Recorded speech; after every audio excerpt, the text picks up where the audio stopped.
सुप्रभात प्यारे बच्चों, आप सभी का ठीक है ना। हाँ, तो अनलॉक जो है पांचवा चल रहा है इसमें देश में, और इसके साथ साथ जो है हम लोग को पढ़ना लिखना भी है। आप लोग कुछ पढ़ लिख नहीं रहे हो? पढ़ रहे हो? नहीं पढ़ रहे हैं। कुछ लोग पढ़ रहे हैं, कुछ लोग नहीं पढ़ रहे हैं।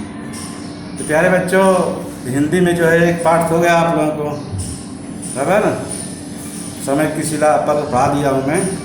आज जो है जो दूसरा पाठ चल रहा है सिंक वाली ताई के बारे में बहुत सारी बातें बताई गई आप लोगों को। इसके दो भाग जो है मैं पढ़ा दिया हूँ कि सिंक वाली ताई का परिचय और जो है उसके जीवन में क्या क्या घटनाएं घटित हुई और कैसे वो जीवन में अकेली रह गई, अकेली रह करके कैसे जीवन में संघर्ष कर रही है ना।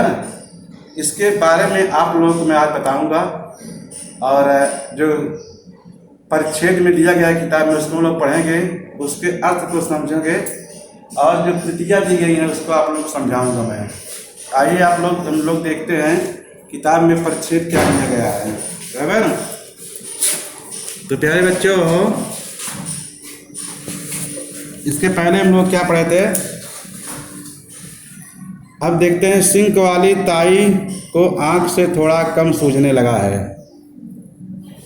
क्या लगा है? सिंक वाली ताई को आंख से थोड़ा कम सूझने लगा है। यह भी सबसे पहले नीना को ही महसूस हुआ। किसको महसूस हुआ? नीना को।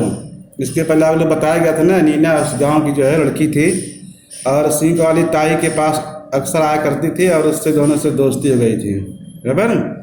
हुआ यह कि एक बार नीना को घी बूरा खिलाने के लिए रोक लिया ताई ने। क्या खिलाने के लिए? घी बूरा। घी जानते हैं आप लोग ना, किससे बनता है घी? दूध से, बराबर। बूरा क्या होता है? मीठा चीज होता है। तो घी और दोनों मिला करके उसको रोका खिलाने के लिए। घी बूरा बना रही थी, तभी नीना को शक हुआ। शक माने क्या होता है? शंका। ताई घी में कहीं बूरे की जगह नमक तो नहीं डालने जा रही। देखा तो टोका, क्या कर रही हो ताई? यह बूरा नहीं नमक है। क्या है? नमक है। नीना को जो है शक हो गया कि ताई को अब जो है आंख से कम दिखने लगा है। सूझने माने क्या होता है प्यारे बच्चों? कम दिखने लगा है। सिंक वाली ताई शर्मिंदा हो गई, लज्जित हो गई। क्या करूं बेटी, आँख से कुछ सूझता ही नहीं, आँख से कुछ दिखाई नहीं देता। अच्छा हुआ जो तूने देख लिया। कहते कहते उसका चेहरा थोड़ा रुआसा हो गया। रुआसा होने माने क्या होता है? जैसे हम लोग रोने की अवस्था में हो जाते हैं, बराबर। इसलिए उसका जो चेहरा हो गया, कैसा हो गया? रुआसा हो गया। गांव में कोई उनसे हमदर्दी नहीं रखता था, तो भला वे अपना दुख किससे कहते हैं? हमदर्दी माने प्यारे बच्चों सहानुभूति। क्या होता है? गांव में कोई भी उससे सहानुभूति नहीं रखता था, तो भला वे अपना दुख किससे कहते हैं? नीना बोली, ताई कहो तो मैं नानी से थोड़ा सा काजल ले आऊं। मेरी नानी बहुत अच्छा काजल बनाती है, शायद उससे आपकी आंखें ठीक हो जाएं। काजल कौन बना रही है? नीना की नानी। नीना ने कहा कि आप अगर कहें तो मैं काजल लाऊं जो मेरी नानी जो है बनाती है, शायद उससे आपकी आंखें ठीक हो जाएं। अच्छा, ऐसा काजल है उनके पास? एक बार सुना तो था, पता नहीं किसने कहा था, पर तेरी नानी देगी मुझे। कौन कह रही है? सिंक वाली ताई, बराबर। देगी क्यों नहीं? अरे ताई, वो तो बहुत गुण गाती रहती हैं आपके। गुण गाती माने आपकी बड़ाई करती रहती हैं, आपकी हमेशा अच्छाई सुनाती रहती हैं। सिंक वाली ताई की जुबान भले ही कड़वी हो, पर दिल की बहुत अच्छी है। गांव में उन जैसी भली और मेहनती औरत कोई और नहीं है, नीना ने उत्साह से कहा। नीना किससे कहा? उत्साहित होकर कहा। अच्छा, ऐसा कहा तेरी नानी ने? ऐसा सच्ची कहा ताई। सच्ची माने एकदम बिल्कुल सच्ची कहा, सत्य कहा। कहकर उसी समय नीना दौड़ी दौड़ी गई और नानी से मांग कर काजल की डिबिया ले आई। काजल की डिबिया जिसमें रखते हैं काजल बना करके, उसको डिबिया कहते हैं। सिंक वाली ताई ने सप्ताह 2 सप्ताह लगाया तो आँख की जलन तो ठीक हो गई। जो आँख में जलन हो रही थी वो क्या हो गई, ठीक हो गई। और थोड़ा बहुत नज़र भी आने लगा, ताई को थोड़ा बहुत जो है दिखने लगा, मगर आंखें पूरी तरह ठीक नहीं हुई। पूरी तरह आँख ठीक है नहीं हुई, लेकिन उससे उसको राहत हुई काजल लगाने से। काजल कौन लाया? नीना। काजल कौन बनाया? उसकी नानी। फिर तो नीना पर सिंक वाली ताई का प्यार थोड़ा बढ़ गया। नीना पर जो सिंक वाली ताई थी उसका प्यार जो उसके ऊपर बढ़ गया, उसके ऊपर विश्वास जो है बढ़ गया। वे नीना के पास बिठाकर घंटों बातें करती रहती, प्यार से खिलाती पिलाती। कभी किसी दिन नीना उसके घर आने से चूक जाती तो डंडा खटखटाते हुए चल पड़ती, क्योंकि वो वृद्ध हो चुकी थी। जब कहानीकार इस कहानी को लिख रहे थे तो सिंक वाली ताई की उम्र कितनी थी? इसके पहले आप लोग बताया गया था ना, लगभग 70 वर्ष। और जब अपने मायके से आई थी तो उसकी उम्र कितनी थी प्यारे बच्चों? 16 वर्ष। कितनी? 16 वर्ष, बराबर ना। किसी तरह खुद को संभालते हुए नीना की नानी के घर जा पहुंचती और प्यार से उसका हाथ पकड़ ले आती। कहती, नीना तू अपनी किताब भी ले ले, मुझे पढ़कर सुनाना। मैंने नीना के घर पहुंच जाती थी कौन? सिंक वाली ताई, और उसको पकड़ करके उसका हाथ जो है प्यार से पकड़ करके अपने पास वो लाती और कहती, अपनी किताब भी ले लो और मुझे पढ़कर जो है सुनाओ। तो प्यारे बच्चों, नीना अपनी हिंदी की किताब में से कभी उन्हें सबको हंसाने वाले चतुर पीटर कहानी सुनाती, तो कभी प्रेमचंद की 2 बैलों की कहानी। ये बड़ी अच्छी कहानियाँ हैं। 2 बैलों कहानी मुंशी प्रेमचंद की है और चतुर पीटर की कहानी। सुनकर सीख वाली ताई कुछ देर तो चुप सी रह जाती, फिर एकाएक कह उठती, सच्ची कहा भाई, एकदम सच्ची कहा।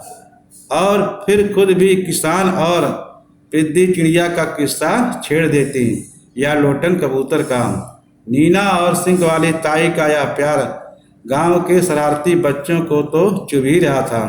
नीना और ताई का जो प्यार हो गया, जो वो अपने किताब से उसको कहानियाँ सुनाती थी, यह देख करके गांव के जो शरारती बच्चे थे उनको अच्छा नहीं लगता था। बदला लेने के लिए उन्होंने सिंक वाली ताई को तंग करना शुरू कर दिया। क्या करना शुरू कर दिया? तंग करना शुरू कर दिया। किसको? सिंक वाली ताई को, बराबर। ताई दिन में सिर्फ एक दफ़े चूल्हा जलाती और एक बार में रोटियां बनाकर पूरे दिन के लिए रख लेती। इसी को लेकर उद्यमी बच्चों ने गाना बनाया। वे चिल्ला चिल्ला कर बोलते थे। उद्यमी माने क्या है? शरारती बच्चे। उनको जो है, जो शरारती बच्चे थे उस पर गाना बना लिए हैं। क्या बनाए? कि सिंक वाली ताई, सिंक वाली ताई, कितनी रोटी खाए कितनी बचाई, कितनी बिलौट ने आकर चुराए, सिंक वाली ताई, सिंक वाली ताई। ऐसा कविता बनाकर सारे बच्चे उसके सामने गाते थे। सिंक वाली ताई मक्खन निकालकर एक छोटे से मर्तबान में रख देती, बराबर, और ढक्कन खोलकर उसी में से नीना को निकाल कर दे दिया करती थी। इस पर भी गांव के बच्चों ने गाना बना लिया और ताई को सुनाते हुए खूब जोर जोर से चिल्लाकर कहते कि सिंक वाली ताई, सिंक वाली ताई, खोल के ढक्कन खिला दे मक्खन, तो बिना छाछ हम खाएं मक्खन। ऐसा जो है गांव के शरारती बच्चे गा गा करके उसको जो है तंग करते थे, उसको बहुत कष्ट देते थे। किसको? सिंक वाली ताई को। ताई की शरारती बच्चों की हरकत से गुस्सा तो बहुत आता, पर सब्र कर जाती, माने धैर्य जो है रख देती हो। बच्चों को भी पता था कि ताई को अधिक दिखाई नहीं पड़ता, तेजी से चल फिर भी नहीं सकती, तो फिर डर की क्या बात। बच्चे लोग जो है वो डरते नहीं थे, जानते थे कि ताई जो है अब चल फिर नहीं पाएगी, बराबर। तो प्यारे बच्चों, पर एक दिन की बात क्या हुई, बच्चों ने कुछ ज़्यादा खिला दिया तो ताई अपना गुस्सा काबू नहीं कर पाई, लाठी लेकर पीछे पीछे दौड़ पड़ी। पर अभी कुछ ही आगे गई थी कि एक गड्ढे में उनका पैर पड़ा, लाठी दूर जा गई और ताई बुरी तरह लड़खड़ाकर जमीन पर आ गिरी। सिर से खून निकलने लगा, एक पैर भी बुरी तरह मुड़ गया और ताई हाय हाय कर रही थी। उन्होंने खुद उठने की एक बार कोशिश की पर लाचार थे। बच्चे दूर से देख रहे थे पर पास आने की उनकी हिम्मत नहीं हुई। आखिर गोलू और भीमा ने किसी तरह आगे आकर उन्हें सहारा दिया और उन्हें घर के अंदर ले गए। तो प्यारे बच्चे जो है, जब ज़्यादा बच्चे चिढ़ाने लगे, एक दिन ताई जो है वो गुस्सा में काबू नहीं कर पाई और लाठी लेकर बच्चों के पीछे दौड़ पड़ी। अब जब दौड़ पड़ी, एक गड्ढा पड़ा और गड्ढे में उनका पैर जो है मुड़ गया। किसका पैर मुड़ गया? ताई का। और लाठी दूर जा गिरी। लाठी उसका सहारा था, वह बुरी तरह लड़खड़ाकर जमीन पर आ गई। कहाँ गिर गई? जो है जमीन पर गिर गई। सिर से खून निकलने लगा। जब सिर से खून निकलने लगा, एक पैर भी पूरी तरह से मुड़ गया और ताई हाय हाय कर रही थी। ताई चिल्ला रही थी, लेकिन उसको उठाने के लिए वह खुद उठने की एक बार कोशिश की, एक दो बार, लेकिन वो लाचार थी, विवश थी। बच्चे दूर से देख रहे थे पर पास आने की उनकी हिम्मत नहीं हुई। अंत में गोलू और भीमा जो बच्चे थे उस गांव को, किसी तरह आगे आकर उन्हें सहारा दिया और उन्हें घर के अंदर जो है ले गए। तो प्यारे बच्चों, ये परिच्छेद है जो कहानी का जो बचा हुआ भाग है। अब आप लोगों को मैं श्यामपट पर जो है दिखाता हूँ, जो कृतियाँ हैं, जो शब्दार्थ हैं, उसको आप लोग समझ लीजिए। इसके साथ साथ जो है तब मैं आपको आगे बताता हूँ। तो प्यारे बच्चों, हम लोग देखते हैं यहाँ पर है शब्द अर्थ। काबू में न रख पाना, नियंत्रण में न रख पाना। आखिर माने अंत में, लाचार माने विवश, हमदर्दी माने सहानुभूत, वर्तमान माने वर्णी से समान मान रखते हैं, मेहनती माने परिश्रमी, उद्यमी माने शरारती।